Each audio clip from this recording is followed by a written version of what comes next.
sarraa. Kanaaf alaa kullee gabaabdutti walla gada'uudhaaf kororri kun tokko kan Amaara biratti hiriirsuudhaaf jechuudha. Yoo Amaara ajjeese Amaarri abaa'oo hin jaalatu hojii hiriiree abaa'oo dhawaadha kan. Maaliif Oromoonis irraa fuula garagaltee jirti Tigreenis irraa garagalti. Lammata. Ji'a kana keessa yookaan ji'atti aanu keessatti yookaan Tigraay Eeltiraatiin lola bana. Kara Eeltiraatiin. Yookaan kara Abiyyi kanaan lolli bana. Deeggarsi dhabee jira. Akka Itoophiyaatti deeggarsa biltsiginnaan hin qabu. Deeggarsi takkichaan isaa Amaara qofa.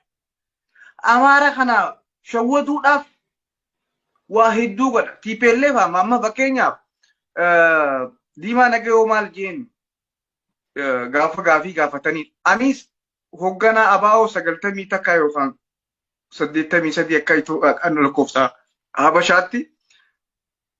Hogganoonni abaa'ootis as jira, hogganoonni yaadigis as jira.